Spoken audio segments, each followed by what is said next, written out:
السلام علیکم ورحمۃ اللہ وبرکاتہ۔ الحمدللہ والصلاة والسلام علی رسول اللہ وبعد۔ محترم حضرات، اسلام نے ایک مسلمان کو ہر خیر اور شر کی تعلیم دی ہے۔ خیر اس لیے تاکہ اس پر عمل کرے، اور شر اس لیے تاکہ وہ اس سے بچ سکے۔ اللہ کے نبی صلی اللہ علیہ وسلم نے عورتوں کے تعلق سے ارشاد فرمایا، ما ترکت بعدی فتنة اضر علی الرجال من النساء۔ صحیح بخاری کی روایت ہے۔ آپ نے فرمایا، میں نے اپنے بعد مردوں کے لیے عورتوں سے زیادہ نقصان دہ فتنہ کوئی نہیں چھوڑا۔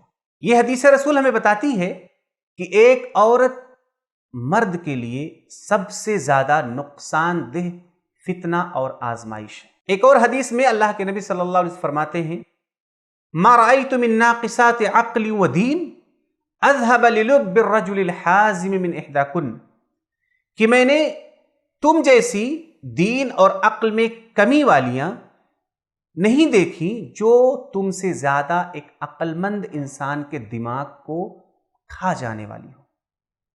یہ حدیث رسول بتاتی ہے کہ ایک عورت ایک عقل مند انسان کے دماغ کو خراب کرنے کے لیے کافی۔ ایسا انسان، ایسا مرد جو عقل مند ہے، سمجھدار ہے، اس سمجھدار مرد کے دماغ کو خراب کرنے کے لیے ایک عورت کافی۔ حالانکہ اس عورت کا دین بھی کم ہے، اس عورت کی عقل بھی کم ہے، اگر اس کے سامنے کوئی کمزور مرد ہے تب تو وہ اسے پوری طرح سے برباد کرنے کی صلاحیت رکھتا ہے۔ یہ ساری تنبیہات اللہ کے نبی صلی اللہ علیہ وسلم نے اس لیے دی ہیں تاکہ ایک مرد عورت کے فتنے سے اپنے آپ کو بچا کر رکھے، اپنے آپ کو سنبھال کر رکھے۔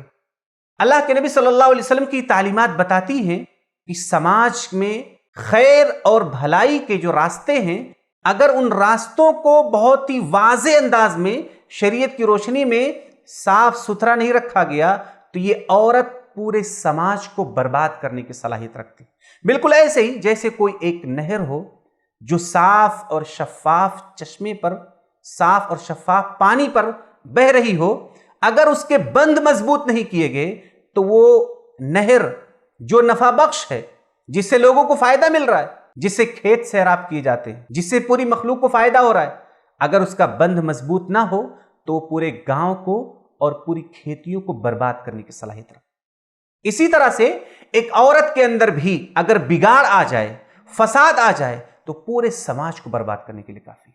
اسی لیے شریعت اسلامیہ نے ایک عورت کو یہ حکم دیا ہے کہ وہ اپنے گھر میں رہے، اسی لیے حکم دیا ہے کہ وہ جب بھی نکلے تب وہ پوری طرح سے حجاب میں ہو۔ اسی لیے شریعت نے اسے حکم دیا ہے کہ آپ کو کمانے کی ضرورت نہیں ہے، بلکہ آپ گھر میں رہ کر کے اپنے دین پر عمل کریں، اور کما کر لانا اور گھر کو چلانا یہ مرد کی ذمہ داری ہے۔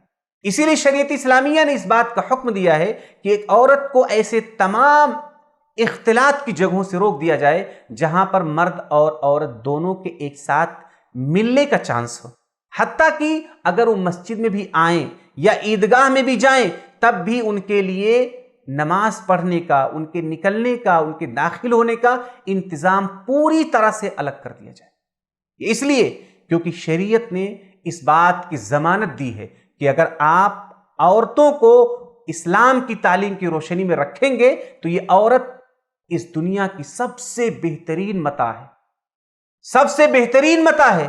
لیکن اگر یہ عورت شریعت کی جو تعلیمات ہے اسے نظر انداز کر دے تو یہ بہت بڑا فتنہ ہے، جس فتنے سے ایک مرد اپنے دین، ایمان اور اخلاق کسی کو بھی بچا نہیں سکتا۔